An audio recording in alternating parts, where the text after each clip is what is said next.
बालाघाट में पूर्व सांसद कंकर मुंजारा ने प्रेस वार्ता कर बताया कि रेत माफिया एवं प्रशासन द्वारा षड्यंत्र कर उनके ऊपर फर्जी एफआईआर दर्ज कराई गई।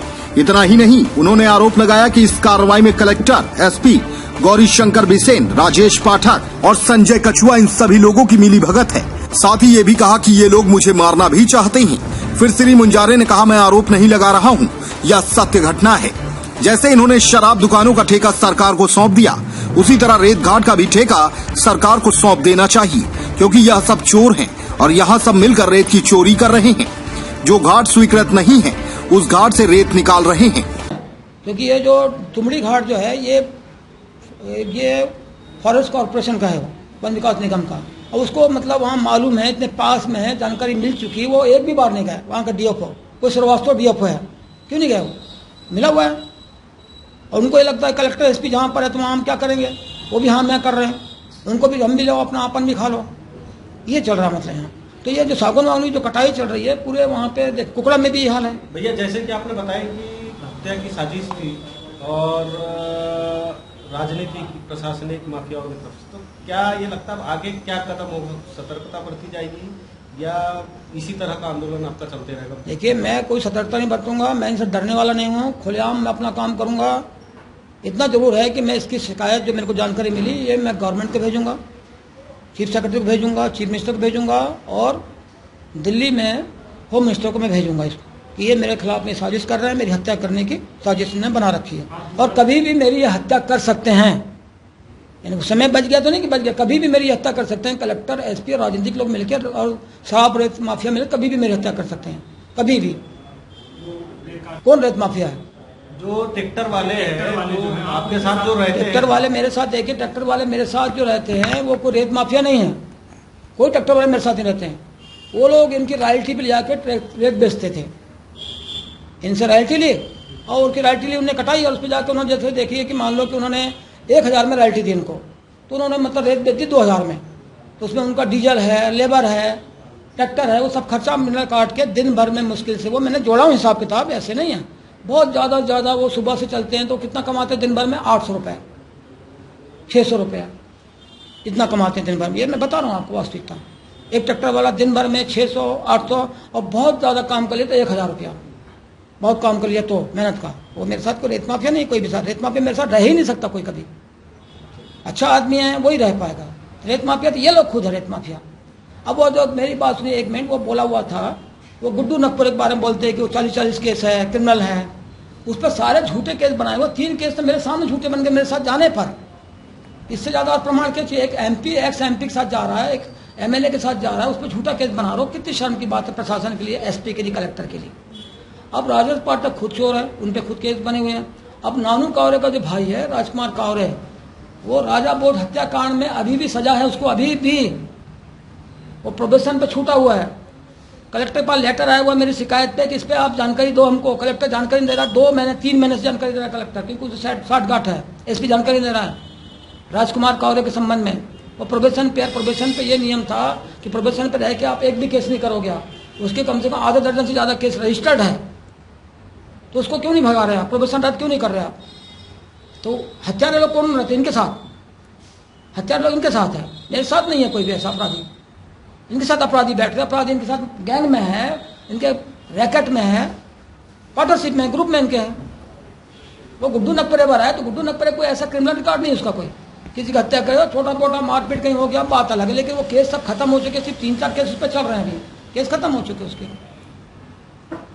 आरोप लगाया है कि आपकी हत्या करना चाहते हैं। 2 दिन पहले आपको 200 पुलिस वालों ने धरना में घेरे थे और मारने का प्रयास किया, करके आपने आरोप लगाया है, इसमें कितनी सत्यता है? इसमें ये मेरे को एकदम विश्वस्त सूत्रों से मालूम पड़ा ये, और डिपार्टमेंट से मुझे एक आदमी ने बताया, पुलिस डिपार्टमेंट से, कि उनको ये उनके लिए प्लान किया गया था, वो बच गए। हालांकि जो डिपार्टमेंट जिसने बताया था वो अपना शुभचिंतक था, ऐसा नहीं है कि पुलिस में सब लोग मेरे को विरोध में हैं।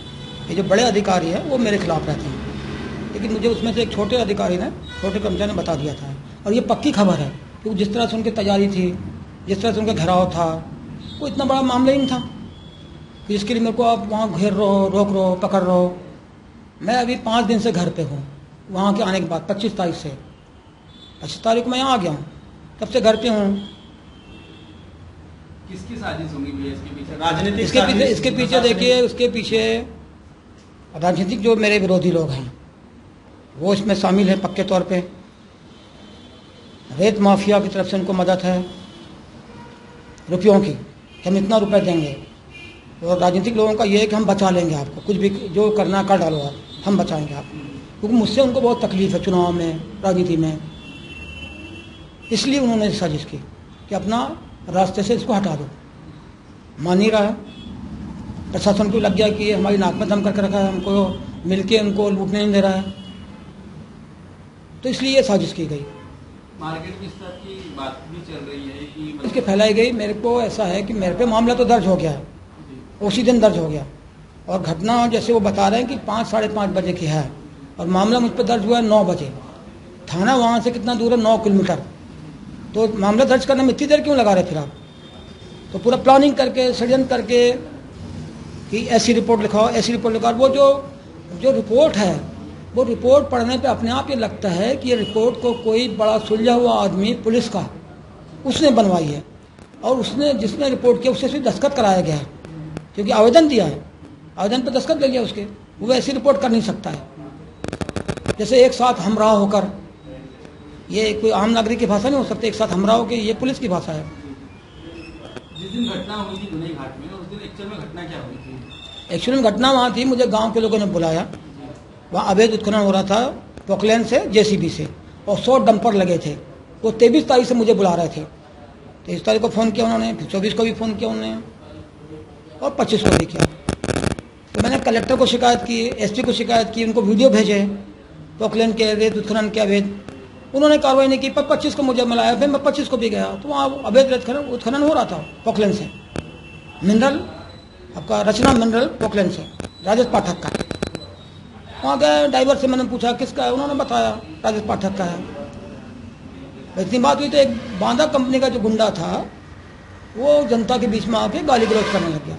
कम से कम कितने लोग थे भैया घाट पे? घाट पे कम से कम 150 लोग से कम नहीं थे, 150 लोग से कम नहीं थे घाट पे।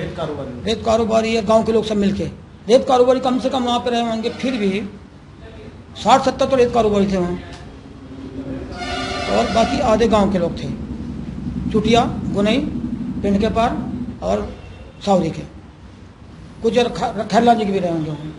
ये रेत का ये जो देखो, जनता में रेत माफियाओं के खिलाफ और शराब माफियाओं के खिलाफ भी, ये जो प्रशासन के खिलाफ, प्रशासन उनकी बात को सुन ही नहीं रहा है। वो कलेक्टर को फ़ोन करते हैं, हाँ कर देता है, और कुछ करते नहीं। एसपी को फ़ोन करते हैं, हाँ करते, कुछ करते नहीं, बड़ी मुश्किल से। वो कई बार तो फ़ोन उठाते नहीं, गाँव वाले थक गए हैं, फ़ोन ही नहीं उठाते वो, और कभी उठा लिए तो बोलते हैं मीटिंग में। इससे जनता में बहुत आक्रोश है, भयंकर आक्रोश जनता में, पूरे जिले भर में। 1-2 गांव की बात नहीं, नदियां सब तरफ, जिले बालाघाट जिला एक अच्छी बात है कि यहाँ नदियां बहुत है, हर कोने में नदी है, सब जगह यही हाल है, कोई शिकायत करता, कोई सुनता ही नहीं है।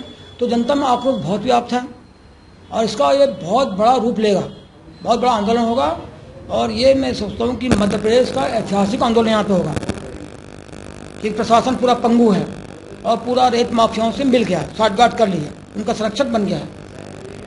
जो आवाज़ उठा रहे हैं उनको फर्जी, उन पे केस बना करके और उनको जेल में डाल रहे हैं, थाने बिके हुए हैं, एसपी का बंधा हुआ है, कलेक्टर का बंधा हुआ है, पार्टनरशिप है, फिर कौन बचा है फिर यहाँ? तो जनता को आना ही पड़ेगा, मजबूर है जनता, मजबूरी है इनकी।